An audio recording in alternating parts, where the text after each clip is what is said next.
வணக்கம். இது உங்கள் சேனல் கல்வி இலவசம். நான் உங்கள் வெற்றிக்கு வழிகாட்டி. அனைவருக்கும் வணக்கம். நாம் இன்று இந்த வீடியோவில் என்ன பார்க்க போகிறோம் அப்படின்னா, டிஎன்பிஎஸ்சியிலேருந்து வந்திருக்க மிக முக்கியமான செய்தி தாங்க. நிறைய பேர் இதை அறிந்த செய்தியாக இருக்கலாம், நிறைய பேர்த்துக்கு மிக குழப்பத்தையும் பயத்தையும் ஏற்படுத்தின செய்தியாக கூட இருக்கலாம். ஸோ அந்த செய்தி பற்றிய உங்களுக்கு ஒரு தெளிவான விளக்கமும் உங்களோட பயத்தை நீக்கிறதுக்குமான வீடியோவாக இது இருக்கும். ஸோ இந்த வீடியோவை தொடர்ந்து பாருங்கள். நம்மளுடைய டிஎன்பிஎஸ்சியிலேருந்து கொடுத்துருக்க முக்கியமான அப்டேட் என்ன அப்படின்னா, டிஎன்பிஎஸ்சி குரூப் 2, 2A, குரூப் 4 சிலபஸை மாற்றம் பண்ணியிருக்காங்க. ஸோ இந்த செய்தியை நீங்கள் அறிஞ்சிருக்கலாம். ஸோ இதன் மூலம் உங்களுக்கு நிறைய பயமும் குழப்பமும் வந்திருக்கலாம். ஏன் இப்படி அப்படின்னா, நீங்கள் ஆல்ரெடி படிச்சுட்ருக்கிறவங்க ஓரளவு பழைய சிலபஸை நீங்கள் கவர் பண்ணி வந்திருப்பீங்க. பட் இப்போ திடீர்னு ஒரு சிலபஸில் மாற்றங்கும்போது ஒரு மன வருத்தம் ஏற்பட வாய்ப்பு இருக்குது. அதே மாதிரி தாங்க புதுசாக டிஎன்பிஎஸ்சிக்குள்ளே உள்ள வரணும்னு நினச்சவங்க ஒரு மைண்ட் தாட்டோடு இருப்பாங்க.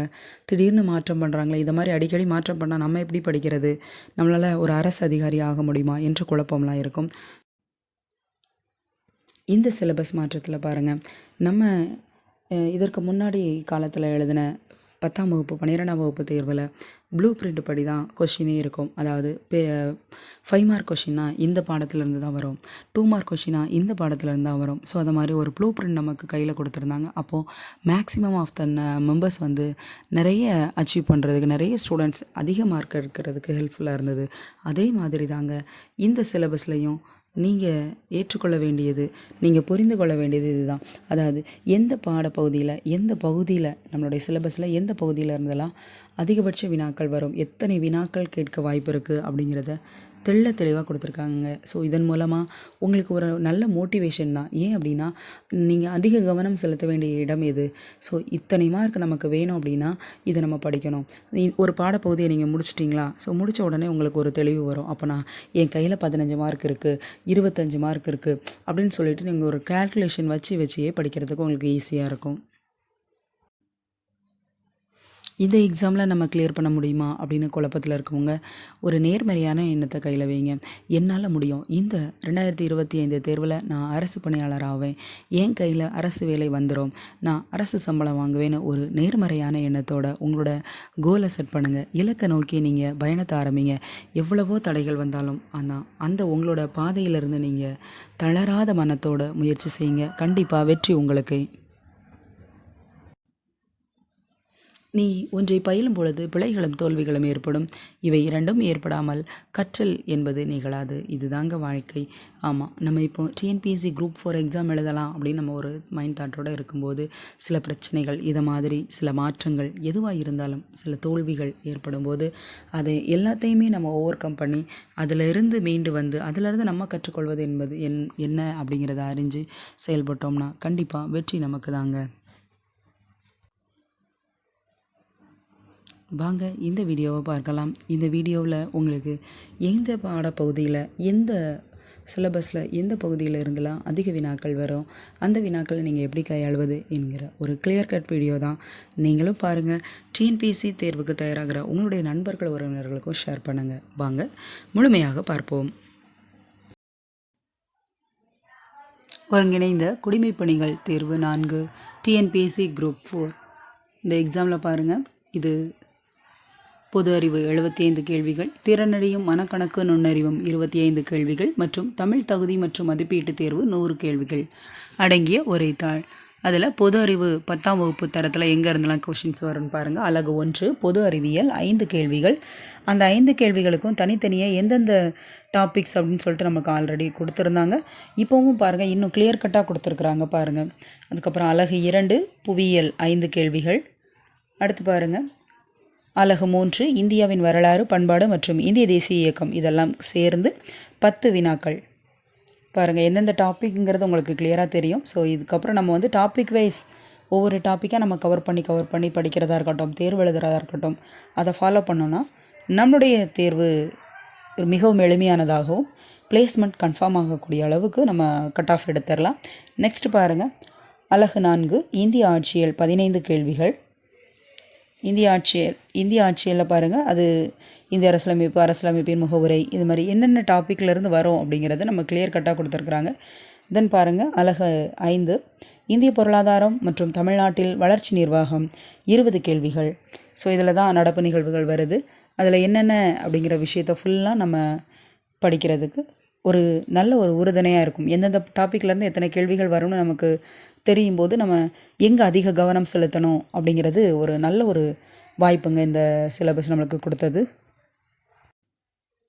அதனைத் தொடர்ந்து 6வது அலகு பாருங்கள், தமிழ்நாட்டின் வரலாறு, பண்பாடு, மரபு மற்றும் சமூக அரசியல் இயக்கங்கள். இதோட 20 கேள்விகள் கேட்குறாங்க. இதில் தான் திருக்குறள், தத்துவ கோட்பாடுகள், திருக்குறள், நாங்கள் ஆங்கிலேயர்களுக்கு எதிரான தொடக்க கால கிளர்ச்சிகள், விடுதலை போராட்டத்தில் பெண்களின் பங்கு, ஸோ இது எல்லாமே இதில் தான் அடங்குது. நெக்ஸ்ட் பகுதி திறனறிய மனக்கணக்கு நுண்ணறிவுகள். இதில் பாருங்கள், திறனறிவு 15 கேள்விகள், காரணவியல் ஆப்டிடியூட் மற்றும் ரீசனிங் சொல்லுவோம் இல்லையா, அதுதான் 10 கேள்விகள். ஸோ இதில் பிரித்து கொடுத்துருக்காங்க. சுருக்குதல், விளக்காடு, மீப்பெரு, பொது காரணி, மீச்சிறு, பொது மடங்கு, விகிதம், விகிதாச்சாரம், தனிவட்டி, கூட்டுவட்டி, பரப்பளவு, கொள்ளளவு, காலம் மற்றும் வேலை. ஸோ இந்த டாப்பிக்லேருந்து 15 வினாக்கள் கன்ஃபார்ம் கேட்கப்படும்னு சொல்லியிருக்காங்க. அடுத்து பாருங்கள் அதோட அலகு 2ல் காரணவியல். அதில் தருக்க காரணவியல், புதிர்கள், பகடை, காட்சி காரணவியல், எண் எழுத்து காரணவியல், இது எல்லாமே இதிலிருந்து ஒரு 10 வினாக்கள் இருக்கும் அப்படின்னு சொல்லியிருக்கிறாங்க. அடுத்து பாருங்கள் பகுதி தமிழ் தகுதி மற்றும் மதிப்பீட்டு தேர்வு 10ஆம் வகுப்பு தரத்தில் 100 கேள்விகள். இதில் முதல் அலகு என்ன இருக்குது அப்படின்னா இலக்கணம் இருக்குது. இலக்கணத்தில் 25 கேள்விகள் கன்ஃபார்ம்னு சொல்லியிருக்காங்க. அதில் பாருங்கள், பிரித்தெழுதுதல், சேர்த்தெழுதுதல், சந்திப்பிழை, குறில் நெடில் வேறுபாடு, லகர நகரம், ஸோ இதெல்லாம் வேறுபாடு சொல்லி நம்ம அதில் இன எழுத்துக்கள், அதனுடைய சுட்டெழுத்துக்கள், வினா எழுத்துக்கள், இதெல்லாம் வச்சு நம்ம படித்தோம் அப்படின்னா அதில் 25 வினாக்கள் நமக்கு கிடைக்கும். நெக்ஸ்ட் பாருங்கள், சொல், வேர்ச்சொல் அறிதல், வேர்ச்சொல்லில் இருந்து வினைமுற்று, வினை எச்சம், வினை ஆலயம், இதெல்லாம் கண்டுபிடிக்கிறது. நெக்ஸ்ட் பாருங்கள், சொல்லகத அகராதி அலகு 2ல் 15 வினாக்கள் கேட்கப்படும். அதில் பார்த்திங்கன்னா எதிர்ச்சொல்லை எடுத்தெழுதல், ஓரெழுத்து ஒரு மொழி, இதெல்லாமே அடங்குது. அதாவது இந்த கிளியராக நமக்கு கொடுக்கும்போது எங்கே இருந்தெல்லாம் வினாக்கள் வருது அப்படிங்கிறத நம்ம ஆணித்தரமாக புரிஞ்சுக்கிட்டு கம்பல்சரி நம்ம இதை படித்தே ஆகணும், இத்தனை மார்க் நமக்கு இதை படித்து முடிச்சிட்டோம் அப்படின்னா இவ்வளோ மார்க் நம்ம கையில் இருக்கணும், ஒரு உறுதித்தன்மை இருக்கும் பார்த்திங்களா. அதற்காகவே நம்ம இதை ஒரு மோட்டிவேஷனாக வச்சு நம்ம படிக்கலாம். இந்த சிலபஸே நம்மளுக்கு ஒரு உன்னால் படி முடியும், உனக்கு இத்தனை மார்க் கிடச்சிரும், நீ இந்த டாபிக்ஸ்லாம் முடிச்சனான்னு சொல்லிட்டு ஒரு உன்னை தூண்டுதல், உன்னை படிக்கிறதுக்கு அதிக ஒரு எனர்ஜியாக அவங்கள ஊக்கப்படுத்துகிற மாதிரி இருக்குங்க. அடுத்து பாருங்கள், பேச்சு வழக்கு தொடர்கள், கோடிட்ட இடத்தில் சரியான சொல்லை தேர்ந்தெடுத்தல், அந்த கோடிட்ட இடத்திற்கு அந்த கீழே அவங்க எக்ஸாம்பிள்ஸும் அவங்க கொடுத்து வச்சுருக்குறாங்க பாருங்கள், எடுத்துக்காட்டுன்னு சொல்லிட்டு. ஸோ அதெல்லாம் இந்த ஓரெழுத்துகள், ஓரெழுத்து ஒரு மொழிகள், அதெல்லாம் பற்றி விவரமாக கேட்கறதுக்கு வாய்ப்பு இருக்குது. அடுத்து பாருங்கள், அலகு 3 எழுதும் திறன் 15 கேள்விகள். சொற்களை ஒழுங்குபடுத்தி சொற்றொடர் அமைத்தல், தொடர் வினைகள், செய்வினை, செயற்பாட்டு வினை, தன்வினை, பிறவினை, இதெல்லாம் ஒருமைப்பன்மை பிழை அறிந்து சரியான தொடராகுதல், மரபு தமிழ், திணை மரபு, உயர்திணை, அம்மா ஸோ எக்ஸாம்பிள்ஸ்லாம் நமக்கு கொடுத்து அதை எப்படிலாம் கேட்பாங்க, எந்த மாதிரிலாம் வினாக்கள் இருக்குங்கிறது முதல் கூட நம்மளுக்கு கிளியராக கொடுத்துருக்காங்க. அலகு 4 பாருங்கள், கலைச்சொற்கள் 10 கேள்விகள். எழுதும் திறன்களில் 15 வினாக்கள், இதில் 10 கேள்விகள். இதில் பாருங்கள், பல்துறை சார்ந்த கலைச்சொற்களை, அதாவது அறிவியல், கல்வி, மருத்துவம், மேலாண்மை, சட்டம், புவியியல், ஸோ இதில் உள்ள இது சார்ந்த கலைச்சொற்கள் ஆல்ரெடி நம்ம ஸ்கூல் புத்தகத்தில் எல்லாமே ஒவ்வொரு யூனிட்லேயும் லாஸ்ட்டாக கொடுத்துருப்பாங்க. தமிழ் புத்தகத்தில் கலைச்சொற்கள்னு சொல்லியிருப்பாங்க. சோசியலில் ஒவ்வொரு லெசன்லையுமே கலைச்சொற்கள் கீழே இருக்கும். ஸோ அதெல்லாமே பாக்ஸ் போட்டு நமக்கு தனியாக கொடுத்துருப்பாங்க. ஸோ அதில் நம்ம எவ்வளோ மிக முக்கியமாக இருக்கிறது இந்த சார்ந்தது, அறிவியல் சார்ந்த வார்த்தைகளாக இருக்கலாம், கல்வி, மருத்துவம், மேலாண்மை சார்ந்த, சட்டம், புவியியல் சார்ந்த வார்த்தைகளாக இருக்கலாம், அதான் படிக்கணும். அதுக்கு எக்ஸாம்பிள்ஸ் கொடுத்துருக்காங்க. சர்ச் இன்ஜின், தேடுபொறி, வலசை, மைக்ரேஷன், ஒவ்வாமை, அலர்ஜி, மரபணு, ஜீன், கடல் மயில், நக்டிகல் மயில் அப்படின்னு சொல்லிட்டு எல்லாமே கிளியராக கொடுத்துருக்காங்க. இதில் 10 வினாக்கள். அடுத்து பாருங்கள், வாசித்தல், புரிந்து கொள்ளும் திறன், அதாவது ஒரு பேராகிராஃப் கொடுத்து நம்மளை வாசிக்க வைப்பாங்கல்ல, கொடுக்கப்பட்ட பத்தியிலிருந்து கேட்கப்பட்ட வினாக்களுக்கு சரியான விடையை தேர்ந்தெடுத்தல், ஒரு செய்தித்தாளாக இருக்கலாம், தலையங்கம், முகப்பு செய்திகள், அரசு சார்ந்த செய்திகள், கட்டுரைகளை வாசித்து அதிலிருந்து புரிஞ்சு நம்ம ஆன்சரை சூஸ் பண்ணுற மாதிரி இருக்குல்ல, அதில் 15 வினாக்கள் இருக்குது. ஸோ அப்போ நமக்கு எந்த அளவுக்கு புரிந்து கொள்ளும் திறன் இருக்குது அப்படிங்கிறது இதிலிருந்து அவங்க எடுத்துக்குவாங்க. அதில் நம்ம கொடுக்க போகிற மார்க், அதனால் நம்ம எடுக்கிற ஆப்ஷனை வச்சு நமக்கு கிடைக்கும் மார்க்கு. நெக்ஸ்ட் பாருங்கள், 6வது அலகு எளிய மொழிபெயர்ப்பு அப்படிங்கிறது அந்த ஆங்கில மொழிச்சொல்லை பிற மொழிச்சொற்கள் களவின்றி எழுதுவோம் இல்லையா, ஸோ அது மாதிரி தான்.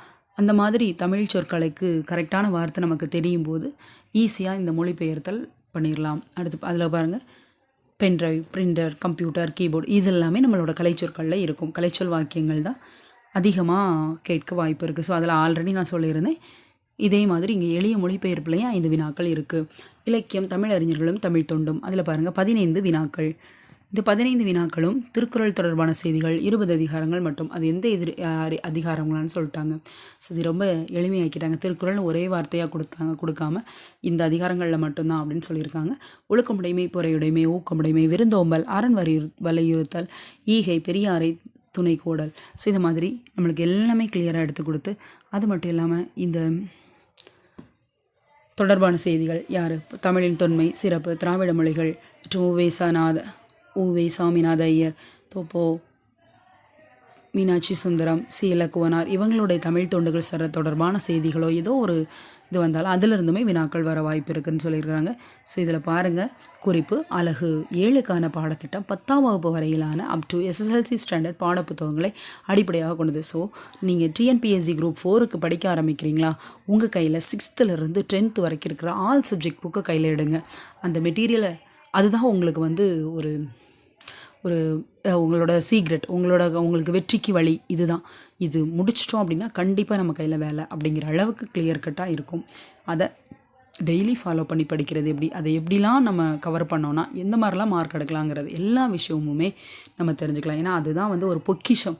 அந்த பொக்கிஷத்தை நீங்கள் ஃபுல்லாக கவர் பண்ணுங்கள். அந்த 6th-லேருந்து ஈவன் 10th வரைக்கும் கன்ஃபார்ம். 12th நீங்கள் ஏதாவது வெரிஃபிகேஷன் பண்ணணுன்னா கூட நீங்கள் புக்ஸில் நீங்கள் ரெஃபர் பண்ணிக்கலாம்.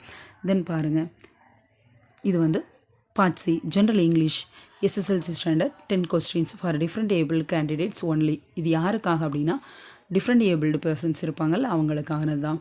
யூனிட் 1ல் கிராமர் 25 கொஸ்டின்ஸ் இருக்குது. அது எங்கெங்கெல்லாம் வரும், parts of speech, concord tense, active voice, passive voice, types of sentence, statement, interrogative, imperative, exclamatory. So இது மாதிரி கிராமர் டாபிக்ஸ் என்னென்ன இருந்து வரும் கேட்குறாங்க. இது 25 மார்க்ஸுக்கு வரும் for differently abled candidates only, for not for the normal candidates.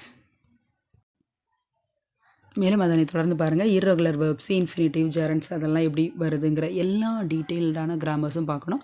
And then second unit vocabulary 15 marks. vocabularyலேருந்து 15 வினாக்கள் அவங்களுக்கு கேட்க வாய்ப்பு இருக்குது. அப்புறம் யூனிட் 3ல் பாருங்கள், ரைட்டிங் ஸ்கில்ஸ், அதாவது எழுதும் திறன், அதில் வந்து 10 கொஸ்டின்ஸ் கேட்பாங்க. அது லெட்டர் ரைட்டிங், ஃபார்மல், இன்ஃபார்மல் லெட்டர்ஸில் என்னென்ன டாபிக்ஸ் யூஸ் பண்ணுவோம் அது அப்படின்னு சொல்லிட்டு கேள்விகளாக இருப்பாங்களா. டைப்ஸ் ஆஃப் லெட்டர்ஸ் என்னென்ன, மல்டிபிள் சாய்ஸ் கொஸ்டினில் கேட்பாங்க, ஜம்பிள்டு சென்டென்ஸில் கேட்பாங்க அப்படின்னு சொல்லியிருக்காங்க. ஸோ இதெல்லாமே வந்து இதை பேசிக்காக வச்சு இதிலிருந்து எப்படி கொஷின் மேக் பண்ணலாம், அதாவது படிக்கும்போதே ஒரு ஆர்வத்தோடு படிக்கணுங்க. நீங்கள் வந்து ஒரு ஸ்டூடெண்ட்டாக படிக்கக்கூடாது. நீங்கள் ஒரு கொஷின் மேக் பண்ணுறீங்க, நீங்கள் ஒரு 100 மார்க்குக்கு கொஷின் எடுப்பீங்க, இந்த டாப்பிக்கில் இவ்வளோ கொஷின் எடுக்கணும்னு அலாட் பண்ணியிருக்காங்க. அதை கொஷின் பேங்கை கையில் வச்சுட்டு நீங்கள் எடுப்பீங்க, எப்படி பண்ணுவீங்க, அந்த மாதிரி இது யோசித்து நீங்கள் படிச்சிங்கன்னா கண்டிப்பாக கிளியர் பண்ணிடலாங்க. அடுத்து பாருங்கள், யூனிட் 4 டெக்னிக்கல் டேர்ம்ஸ், அதில் வந்து 10 கொஸ்டின்ஸ். அடுத்து யூனிட் 5 ரீடிங் காம்ப்ரிகென்ஷனில் 20 கொஸ்டின்ஸ். அதில் பாருங்கள், unseen passages, newspaper headlines, editorials, government related news, இதெல்லாமே தான் இருக்கும். 20 கொஸ்டின்ஸ் அதிலேருந்து வரும். அதுக்கப்புறம் translation 5 questions, word translation, sentence translation, tense related translation அப்படின்னு சொல்லிட்டு கொடுத்துருக்குறாங்க. அதுக்கப்புறம் unit 7 literary works 15 marks, SSLC standard தான், ஃபிகர் ஆஃப் ஸ்பீச். அதுக்கப்புறம் பார்த்தோன்னா யூனிட் 7 லிட்ரரி ஒர்க்ஸ் 15 மார்க்ஸ் இருக்குங்க. இது SSLC ஸ்டாண்டர்ட் தான். இதில் வந்து போயம்ஸ் தனியாக, ப்ரோஸ் தனியாக கேட்குறாங்க. அதில் எந்தெந்த டாப்பிக்லாம் அப்படிங்கிறத கிளியர் கட்டாக கொடுத்துருக்காங்க. ஸோ இது எல்லாமே வந்து 6th-லேருந்து ஐ ட்ரீம் ஆஃப் ஸ்பைசிஸ்லேருந்து, அதாவது 6th to 10th வரைக்கும் இருக்கிற புக்கில், இங்கிலீஷ் புக்கில் இருக்கிற எல்லா விஷயமும் தான் இதில் இருக்குது. ஸோ நீங்கள் மிக முக்கியமாக கவனிக்க வேண்டியது, உங்கள் கையில் மெட்டீரியல்ஸ் இருந்தால் ரொம்ப ஈஸியாக நீங்கள் படித்து உங்களோட எக்ஸாமை கிளியர் பண்ணிக்கலாம். இந்த வீடியோவை முழுமையாக பார்த்ததற்கு நன்றி. கல்வி இலவசம் யூடியூப் சேனலை சப்ஸ்கிரைப் பண்ணுங்கள், ஷேர் பண்ணுங்கள், லைக் பண்ணுங்கள். Thank you friends.